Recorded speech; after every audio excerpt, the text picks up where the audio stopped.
wisata impian bawah laut yang sudah tak asing lagi bagi sebagian besar penduduk Indonesia, bahkan hingga mancanegara. Selamat datang di Kota Sabang. Nama ini diabadikan dalam lagu Dari Sabang Sampai Merauke yang merupakan salah satu lagu nasional yang cukup populer. Sabang, sebuah kota di Provinsi Aceh yang terdiri dari 5 pulau. Pulau Weh adalah pulau terbesar di mana bernaungnya pusat kota dan pemerintahan. Kota yang dihuni oleh 34.571 penduduk dengan luas wilayah 153 km persegi.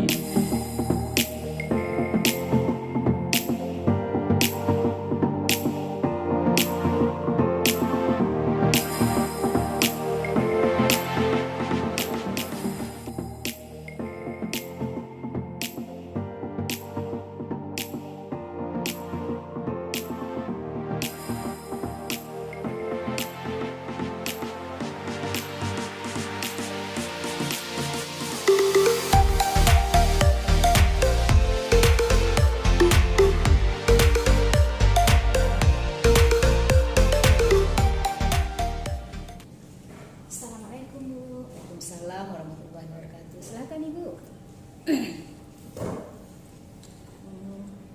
Saya minta izin waktunya sebentar Bu ya. Saya ingin wawancara Ibu. Pertama-tama kita perkenalkan dulu. Ini adalah Ibu Amna SPD sebagai Ketua MGMP Pelajaran Kimia tingkat SMA Kota Sabang. Jadi Bu, saya mau wawancara Ibu selaku Ketua MGMP, di mana wawancara ini adalah untuk memenuhi tugas kami sebagai mahasiswa PPG. Jadi adapun masalah yang ingin saya tanyakan pertama sekali adalah masalah yang mungkin dihadapi oleh guru-guru, semua guru pada umumnya, yaitu rendahnya minat belajar dan motivasi peserta didik kita. Kira-kira bagaimana menurut Ibu, apa yang melatar belakangi rendahnya minat belajar dan motivasi belajar dari peserta didik kita? Ya, kalau menurut saya penyebab minat dan motivasi peserta didik rendah adalah karena peserta didik kurang tertarik dengan pembelajaran kimia, karena mereka menganggap bahwa pembelajaran kimia itu adalah susah. Kemudian penyampaian materinya yang monoton, yaitu yang berpusat pada guru tanpa melibatkan peserta didik secara langsung. Kemudian model pembelajarannya juga yang kurang variatif dan inovatif. Kemudian kita ketahui selama ini peserta didik kita banyak pengaruh dari HP, yaitu lebih banyak menggunakan HP untuk bermain game daripada menggunakan HP untuk proses belajar mengajar. Kira-kira Bu, apa yang bisa kita lakukan atau apa yang bisa kita perbuat untuk menghadapi atau meminimalkan pengaruh ini sehingga kita bisa meningkatkan minat belajar dan motivasi belajar peserta didik? Cara meningkatkan motivasi dan minat belajar peserta didik adalah dengan menggunakan metode dan model pembelajaran yang sesuai dengan karakteristik peserta didik. Kemudian kita melibatkan peserta didik secara langsung dalam proses pembelajarannya. Kemudian untuk memaksimalkan penggunaan HP peserta didik, pada proses pembelajaran kita menggunakan aplikasi dari HP seperti pemberian tugas dengan menggunakan Google Classroom, kemudian penggunaan quizzes, sehingga peserta didik akan terbiasa menggunakan HP-nya untuk pembelajaran daripada menggunakan untuk permainan game. Kemudian di dalam kita mengajarkan kimia, kita lebih banyak mengaplikasikan ke dalam kehidupan sehari-hari mereka, sehingga mereka lebih mudah memahami untuk mengenal lebih dalam pembelajaran kimia, sehingga pembelajaran kimia itu akan lebih banyak diminati oleh peserta didik dengan memberikan metode dan model pembelajaran yang kita libatkan peserta didik secara aktif. Mungkin ini bisa jadi juga Bu, rendahnya mungkin minat atau motivasi siswa juga karena sekarang sudah tidak ada lagi UN ya. Kalau dulu kan ada UN, jadi siswa berlomba-lomba mungkin untuk mendapatkan nilai yang tinggi. Sedangkan sekarang untuk apalagi kita belajar untuk toh UN sudah tidak ada. Iya. Apalagi bagi yang tidak mau kuliah, tidak mau melanjutkan ke jurusan yang ada hubungannya dengan kimia. Ya.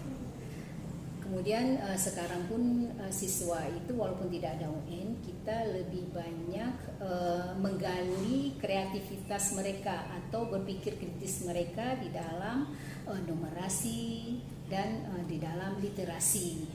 Jadi kita hubungkan dalam kehidupan nyata mereka sehingga mereka dapat berguna di dalam di dalam kehidupan mereka setelah mereka selesai SMA nantinya dalam mencari lapangan kerja. Kita ketahui sekarang pun era digital,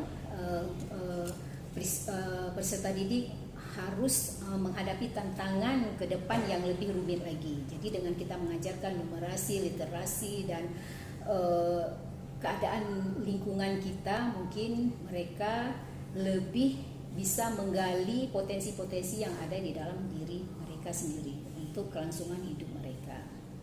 Ini sebenarnya tadi adalah poin kedua yang akan saya tanyakan, Bu, tentang literasi dan numerasi. Cuma karena Ibu sudah duluan menjawab, oke, kita lanjutkan. Itu juga masih sering kita temui, Bu, bahwa kemampuan literasi dan numerasi peserta didik kita itu masih rendah. Kira-kira apa penyebabnya, Bu? Padahal kadang sekolah sudah menyediakan fasilitas, bukan, perpustakaan sudah lengkap, bukunya sudah bervariasi, adanya pondok baca, seperti di sekolah kami ada pondok baca, ada pojok baca juga, tapi belum digunakan semaksimal mungkin oleh peserta didik. Mungkin ini salah satunya penggunaan HP ya, Bu. Peserta didik itu inginnya instan.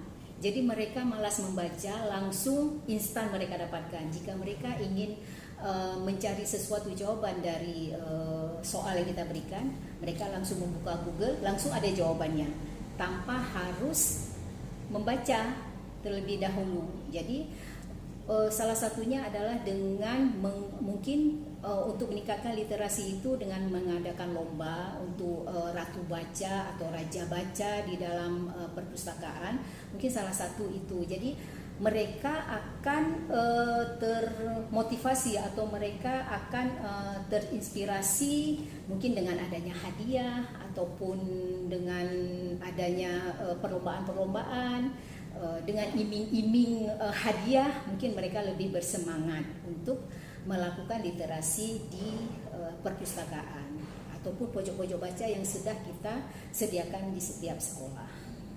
Kemudian bagaimana, Bu, misalnya perlu tidak menurut Ibu kalau sebelum guru memulai pembelajaran misalnya memberikan waktu 10 atau 15 menit untuk mereka membaca buku dulu?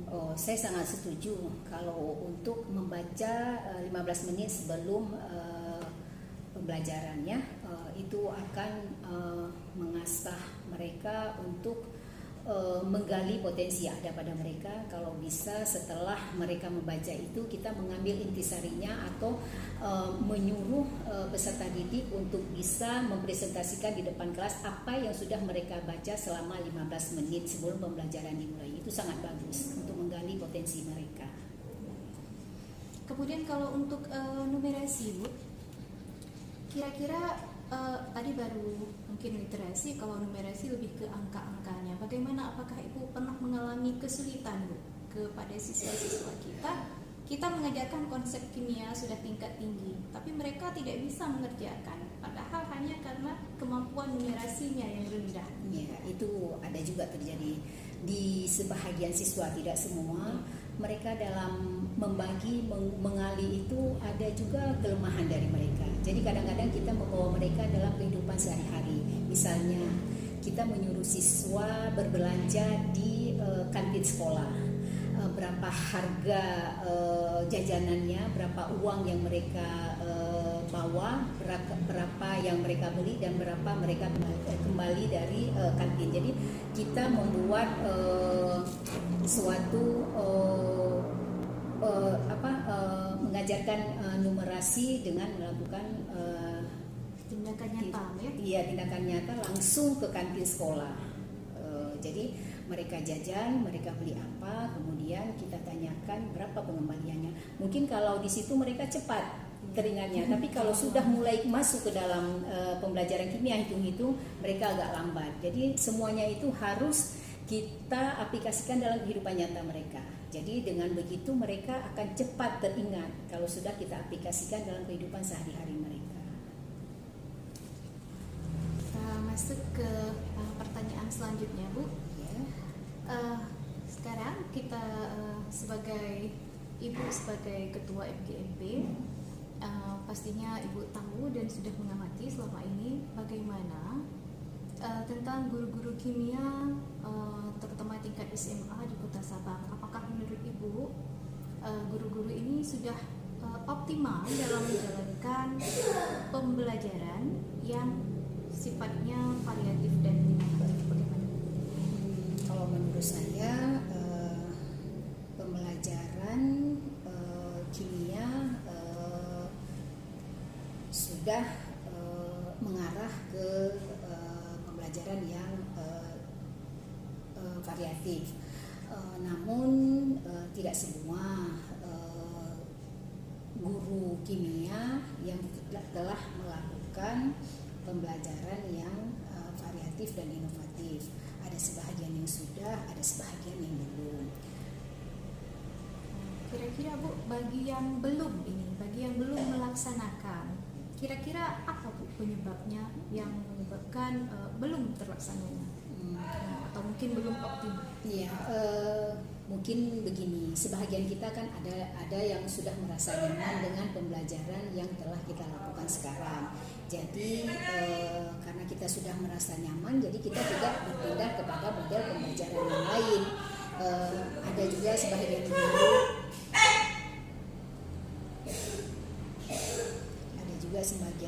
yang ingin melakukan perubahan pada model dan media pembelajaran yang lebih variatif dan inovatif, maka mereka melakukan perubahan ke arah yang lebih baik.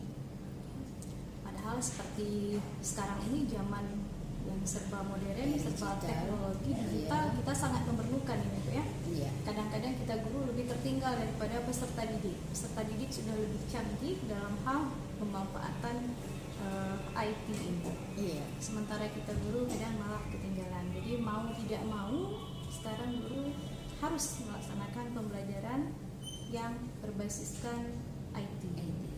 Kadang-kadang gini, ada sebagian dari guru kita belum terbiasa dengan menggunakan IT dan mereka kurang mau berusaha atau kurang mau menggunakan pembelajaran yang berbasis IT, atau karena kurangnya sarana dan prasarana yang disediakan oleh sekolah. Itu salah satu juga merupakan penyebab utamanya. Kira-kira Bu, apa yang kita lakukan, misalnya dari Ibu sebagai Ketua MGMP, apa yang Ibu lakukan untuk meningkatkan minat daripada guru-guru ini, untuk membangkitkan semangat untuk lebih menggunakan IT dalam media pembelajaran? Salah satunya adalah kita dengan mengajak mereka mengikuti webinar atau kegiatan-kegiatan dari pelatihan yang dilakukan oleh misalnya oleh Kemendikbud yang melalui online. Jadi kita lebih mengajak mereka bersama-sama untuk mencari informasi atau mencari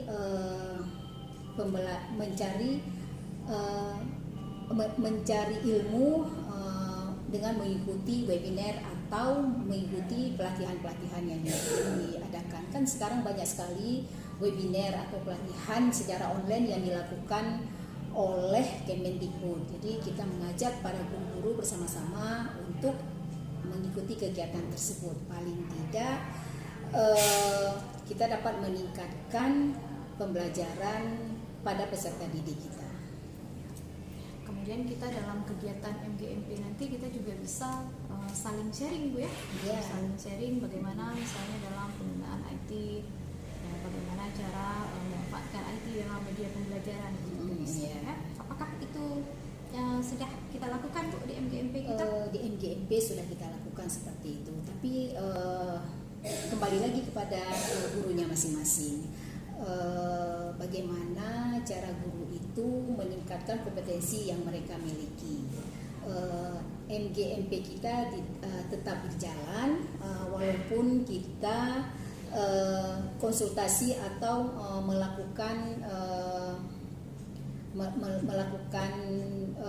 melalui WA group, tetapi kita tetap satu sama lain tetap berkomunikasi walaupun lewat WA group. Pertemuan tatap muka akan kita lakukan jika memang itu dibutuhkan. Jadi MGMP kita tetap berjalan walaupun melalui WA group. Konsultasi terus berjalan ya, setiap ada kendala yang dihadapi oleh semua guru-guru kita selalu saling share. Kita komunikasi. Kemudian yang terakhir mungkin ini Bu, program-program tentang program MGMP Bu, program-program apa saja yang sudah kita laksanakan, dan kalau ada mungkin program-program yang belum selesai kita laksanakan, apa saja? Kalau program itu yang sering sekali kita lakukan di MGMP adalah penyusunan bahan ajar, kemudian pembuatan media pembelajaran, kemudian kita menyelesaikan soal-soal yang kita anggap sulit untuk kita selesaikan secara bersama-sama. Mungkin kalau kedepannya yang masih terus saat ini berlanjut adalah media pembelajaran dengan menggunakan aplikasi IT seperti Google Classroom, kemudian Quizzes, kemudian sekarang sudah ada lagi Canva, seperti itu. Jadi kita bergeraknya secara tahap demi tahap untuk kemajuan pembelajaran kita dan menggunakan IT. Jadi saya rasa sudah banyak nih kita saling sharing dulu ya, bertukar ilmu dan pengalaman. Mudah-mudahan untuk kedepannya MGMP kita lebih maju lagi Bu ya, guru-guru kita ini bisa menjadi lebih baik lagi, baik itu dalam meningkatkan kualitasnya dan kemampuannya dalam mengajar, sehingga peserta didik kita nanti juga menjadi lebih pintar, lebih cerdas, baik itu secara akademik maupun cerdas dalam karakternya ya.